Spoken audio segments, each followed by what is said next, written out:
کون ہے علی، بلکہ آپ یہ لکھتے ہیں کہ کون علی، کہ لوگوں تم جانتے ہو علی کون ہے؟ یہی فرماتے ہیں وہ کون ہے علی کہ جسے رسول اللہ صلی اللہ علیہ وآلہ وسلم نے فرمایا کہ لوگ مختلف پیڑوں سے ہیں، مختلف درختوں سے ہیں، میں اور علی ایک ہی درخت سے ہیں، میں اور علی ایک ہی درخت سے ہیں۔ اور یقیناً حضرت مولا کائنات کے لیے اعلیٰ حضرت یہ لکھ رہے ہیں کہ میں اور علی ایک ہی درخت سے ہیں۔ قاضی ثناء اللہ پانی پتی سمیت کئی بزرگان دین نے یہ لکھا ہے کہ علی اور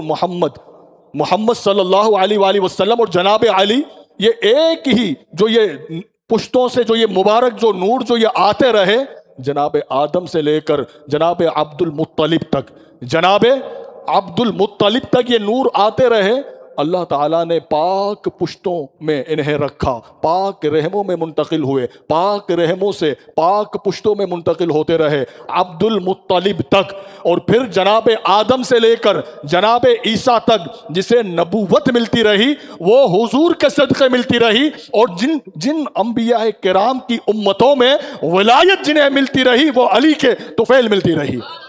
کہ اس دور میں بھی ولیوں کو ولایت علی سے ملتی رہی، علی سے ملتی رہی۔ اور یہ جو دو نور، یہ اعلیٰ حضرت یہ فرما رہے ہیں کہ حضور نے یہ فرمایا کہ میں اور علی ایک ہی شجر سے ہیں، ایک ہی شجر سے ہیں۔ اب یہ نور جب حضرت عبد المطلب تک یہ پہنچے اور وہاں سے ایک نور حضرت عبد المطلب سے عبداللہ میں منتقل ہوا، اور ایک نور ابو طالب میں منتقل ہوا، ابو طالب میں جو منتقل ہوا وہ ولیوں کا سردار بنا، اور جو نور عبداللہ میں منتقل ہوا وہ نبیوں کا سردار ہوا۔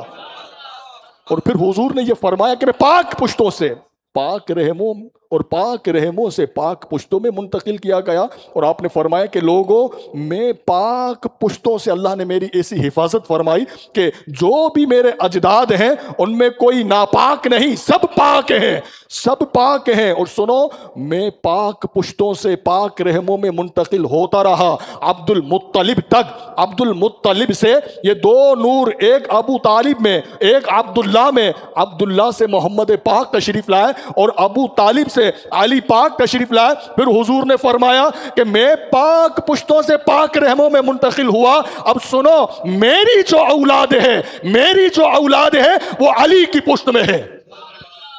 کہیے سبحان اللہ۔ یعنی حضور کے لیے تو اللہ نے نبیوں کی پاک پشتوں کو منتخب کیا، اور پھر حضور نے فرمایا کہ میری اولاد کے لیے علی نے جس طرح مجھے پاک رحموں میں رکھا، میری اولاد کو اللہ نے علی کی پشت میں رکھا ہے۔ اب آپ سمجھ رہے علی کی پشت میں